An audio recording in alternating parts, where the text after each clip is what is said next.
Selamat datang di video kuliah TK2103 Termodinamika Teknik Kimia bersama saya Anggit Raksajati dengan topik latihan perhitungan faktor kompresibilitas menggunakan persamaan keadaan. Materi ini melanjutkan dari video sebelumnya. Sekarang kita terapkan untuk contoh kasus 3.9 dari buku Smith-Vaness-Ebert. Di sini diberikan untuk komponen murni N-butana, yaitu C4H10, pada temperatur 350 Kelvin memiliki vapor pressure atau tekanan uap bernilai 9,4573 bar. Tekanan uap ini artinya adalah tekanan saat butana tersebut tepat menguap, berubah dari cair menjadi uap, gitu ya, atau sebaliknya.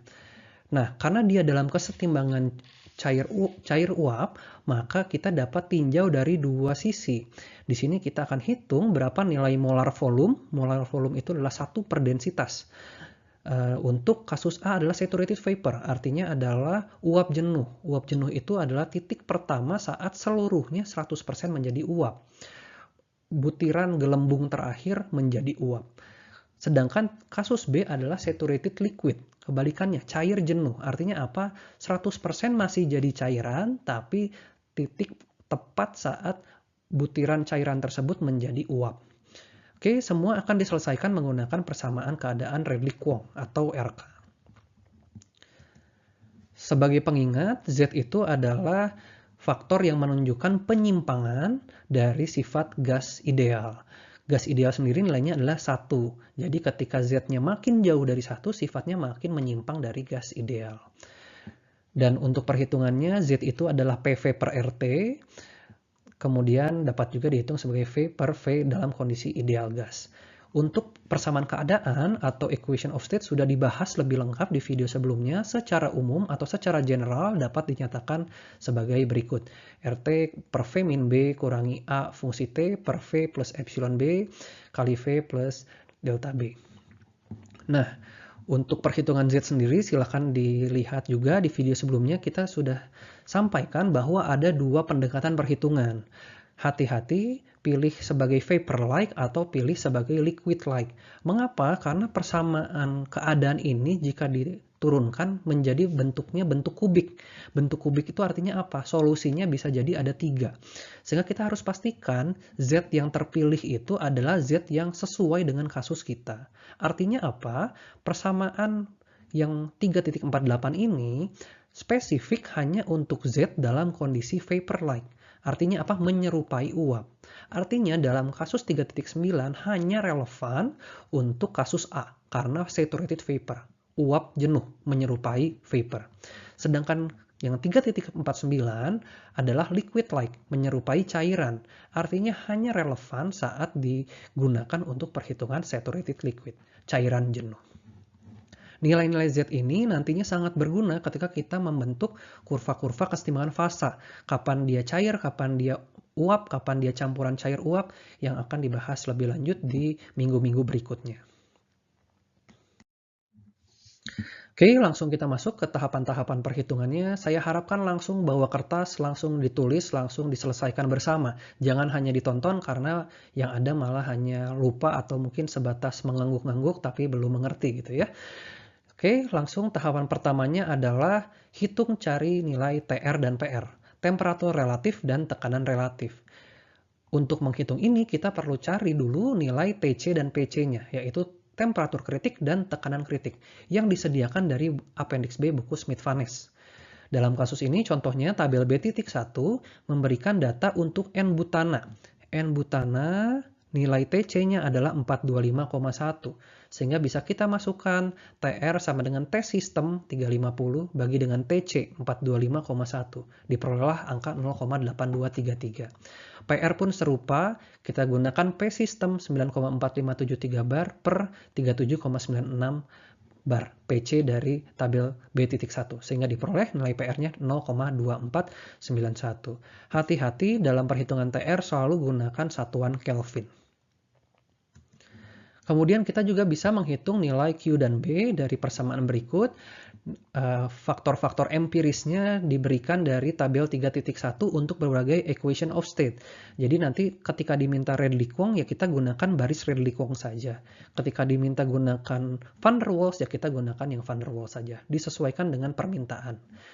Misalnya di sini kita bisa gunakan Q itu ada 4 faktor yang terlibat, TR-nya sudah diperoleh dari tahap 1, yang lain diperoleh dari tabel berikut ya. Ada nilai omeganya 0,08664 dan parameter-parameter lainnya. Tinggal disubstitusikan dengan cepat kita bisa peroleh, maka nilai Q-nya adalah 6,6048. Kemudian tahap berikutnya menghitung beta, yaitu omega PR per TR, omeganya lagi-lagi 0,08664 untuk Redlich-Kwong, PR TR-nya disubstitusi dari perhitungan sebelumnya. Diperolehlah nilai betanya sebagai 0,026214. Oke, saya lanjutkan tahap 3, gitu ya. Kita hitung Z. Hitung Z ini ada 2 pendekatan, vapor-like dan liquid-like. Kita mulai dulu untuk yang vapor-like. Gunakan persamaan 3.49, maka kita tinggal substitusikan, nilai betanya sudah terhitung, Q-nya sudah terhitung, epsilonnya sudah terhitung. Nah, di sini perlu hati-hati. Kenapa? Karena Z itu ada di ruas kiri dan ada di ruas kanan. Sehingga kalau pakai Excel atau pakai MATLAB itu mudah kita selesaikan pakai solver. Atau mungkin kalau pakai kalkulator yang canggih gitu ya, scientific kalkulator juga bisa pakai solver. Tapi kalau kita hanya punya kalkulator sederhana, pasti perlu perhitungan iteratif. Caranya gimana? Tebak Z awal. Untuk kasus vapor tentunya kita bisa tebak dari gas ideal, di mana Z di ruas kanannya asumsikan dulu saja nilainya 1.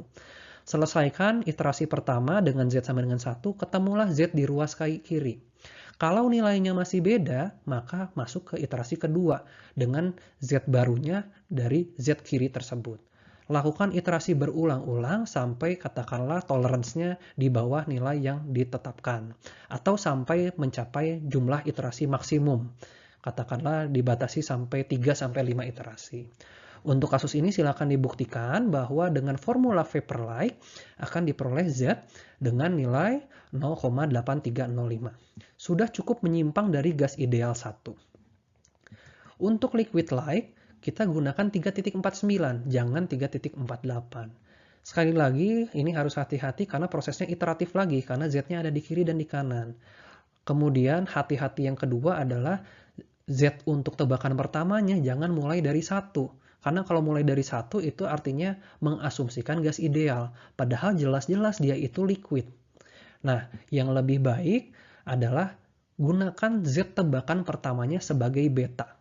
Ya, tadi kita sudah dapat nilai betanya itu 0,026214, lebih mendekati 0, sangat jauh dari gas ideal dan itu lebih realistis. Dan nanti dapat dibuktikan dengan proses iteratif tersebut dari tebakan pertama beta yang nilainya 0,026214, Z-nya akan konvergen di nilai 0,04331.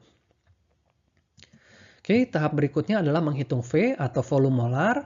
Lagi-lagi diturunkan dari Z itu sama dengan PV per RT, sehingga V itu sama dengan ZRT per P. Angka-angkanya semua sudah diperoleh, hati-hati dengan satuan.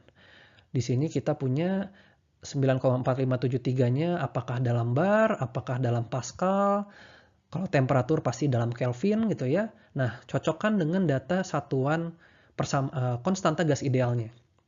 Kalau 83,14 pasti satuannya dalam sentimeter kubik dan dalam bar ya. Tapi kalau nanti kita punyanya Pascal, kita punyanya meter kubik, pasti pakainya yang angka 8,314.